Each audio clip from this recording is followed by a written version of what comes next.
حضرت ابو بکر صدیق کا زمانہ تھا تو ایک شخص ملک کے شام کا رہنے والا، بڑا قرضہ چڑھ گیا اس پہ، تو وہ حضرت ابو بکر صدیق کے پاس آیا، کہنے لگا آپ امیر بھی ہیں اور امیر بھی ہیں، دونوں باتیں، ایک امیر یہ ہے کہ مسلمانوں کے سربراہ ہیں، اور دوسرا اللہ نے آپ کو مال و دولت بھی عطا فرمایا ہے، تو میرے اوپر قرضہ چڑھ گیا ہے تو مہربانی فرمائیں۔ وہ کہتا ہے حضرت صدیق اکبر نے میرا ہاتھ پکڑا، گھر کے اندر لے گئے، باہر سے دروازہ بڑا اعلیٰ تھا لیکن گھر کے اندر گیا تو چارپائی بھی کوئی نہیں تھی، کھجور کی چٹائیاں بچھی ہوئی تھی، کھجور کی چھال کی، اور وہ بھی پھٹی ہوئی۔ فرماتے ہیں سیدنا صدیق اکبر نے بٹھا لیا مجھے اور مجھے کہنے لگے یار تجھے ایک عجیب بات نہ بتاؤں؟ کہ بتائیے۔ فرمانے لگے 3 دن ہو گئے میں نے اناج کا دانہ بھی نہیں کھایا، کھجور کے اوپر گزارا کر لیتا ہوں، میں آج کل حالات میرے ٹھیک نہیں ہیں۔ لگا جی پھر میں کیا کروں؟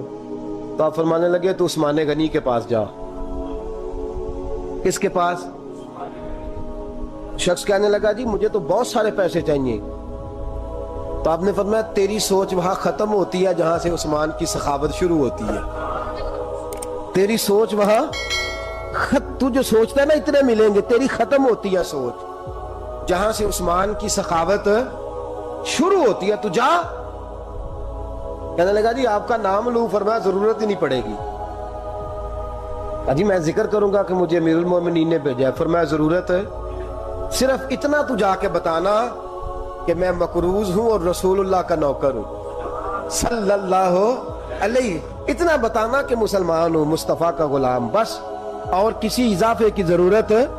کہا جی وہ دلیل مانگیں گے؟ فرمایا عثمان خیرات کرتے تفتیشیں نہیں کرتا، عثمان اللہ کی راہ میں دیتے ہوئے تفتیشیں 10 روپے دینا اور 100 بات سنانا فقیر کو، تک تو نہیں نا، 10 روپے اور 100 قسم کے تانے نہ دے تو میاں چشم پوشی کر جا، تجھے کس نے اجازت دیا ٹٹولنے کی، پھولنے کی اور کرودنے کی؟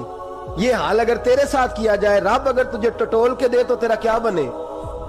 رب کریم اگر تجھے ٹٹول کے دے کہ پہلے بتا نمازیں کتنی پڑھی ہیں، سویرے اٹھتا ہے کہ نہیں، تو تیرا کیا حال ہوگا؟ تو ٹٹولتا پھرتا ہے 10 روپے دینے کے لیے۔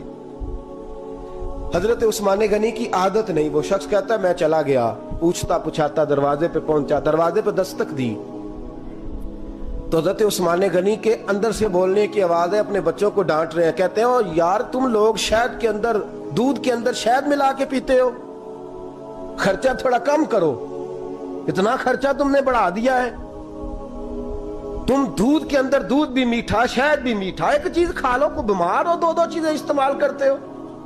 کہتے ہیں میں نے کہا ابو بکر تو بڑی باتیں بتا رہے تھے، اور اس قسم کے کئی واقعات حضرت عثمان غنی کے ساتھ ہوئے، وہ تو بڑی باتیں بتا رہے تھے اور یہ آدمی دودھ شہد سے لڑائی کر رہا ہے اور مجھے کئی ہزار درہم چاہیے، دینار چاہیے، مجھے دے گا؟ فرماتے ہیں